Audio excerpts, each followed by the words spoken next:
ایران کا ایک گورنر تھا، اسلام کا سخت دشمن، اسلام سے اتنی نفرت، اس نفرت میں کئی دفعہ مسلمانوں سے اس نے لڑائی کی، جنگیں ہوئیں اس شخص کی وجہ سے۔ اسلام سے دشمنی ہے، اس کی سخت نفرت کرتا ہے مسلمانوں سے۔ تو ہوا یہ، ایک دفعہ جنگ ہوتی ہے، حضرت عمر کا زمانہ ہے، جنگ ہوتی ہے، وہ شخص گرفتار ہو جاتا ہے، شکست ہو گئی، شخص گرفتار ہو گیا، حضرت عمر کے دربار میں پیش کیا گیا۔ بتائیں بھئی کیا کرنا ہے اس کا؟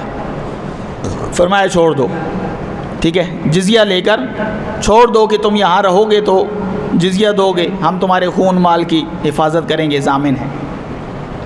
چھوڑ دیا گیا، لیکن اس کو پھر بھی احساس نہیں ہوا کہ انہوں نے میرے ساتھ نیکی کی ہے۔ پھر اس نے جا کر فوج بنائی، لوگوں کو اکٹھا کیا، تمام کافروں کو، اور ایک بڑی فوج لے کر مسلمانوں پر پھر چڑھائی کر دی، مسلمانوں پر پھر حملہ کر دیا۔ وہ اللہ کی کرنی کہ مسلمان جنگ جیت گئے، ان کو شکست ہوئی، اور یہ پھر گرفتار ہو گیا، پھر گرفتار ہو گیا، حضرت عمر کے سامنے پھر پیش کیا گیا۔ اب اس کو موت نظر آ رہی ہے سامنے کہ اب بچنے کا کوئی چانس نہیں ہے۔ حضرت عمر نے اس پر اسلام پیش کیا، بھئی اسلام قبول کر لے تو تیری جان چھوڑ دی جائے گی، تجھے بخش دیا جائے گا۔ اس نے کہا اسلام میں نہیں قبول کرتا۔ فرمایا چل پھر تیار ہو جا، ٹھیک ہے، تھوڑا ٹائم تیرا رہ گیا، تیار ہو جا، آخری خواہش کا اظہار کر۔ آخری پوچھے جاتے ہیں جس کو پھانسی دی جاتی ہے، بھئی یہاں بتا آخری تیری کیا خواہش ہے؟ وہ کہنے لگا پیاسا ہوں، پانی پلا دیں۔ اب ذرا دیکھیے اس کی چالاکی، اور منافق کتنا چالاک ہوتا ہے۔ اس نے کہا مجھے پانی پلا دیں، بس پیاسا ہوں، یہی میری آخری خواہش ہے۔ تو فرمایا گیا بھئی پانی پلاؤ اس کو۔ اسے پانی دیا گیا۔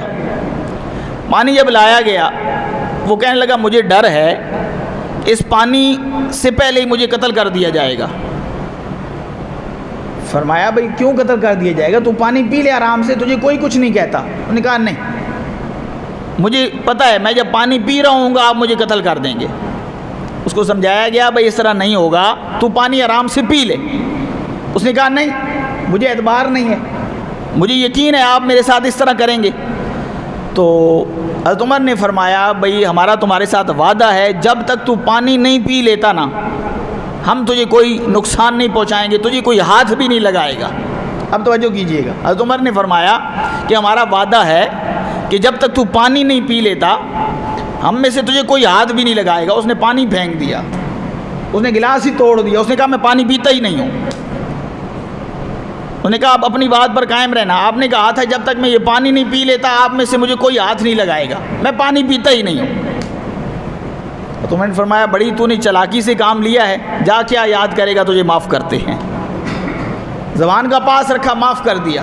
وہ شخص چلا گیا، کچھ عرصے کے بعد پھر آیا اور اپنے ساتھ اپنے لوگوں کو بھی لایا اور کہنے لگا ہاتھ بڑھائیں، میں آپ کے ہاتھ پر اسلام قبول کرتا ہوں۔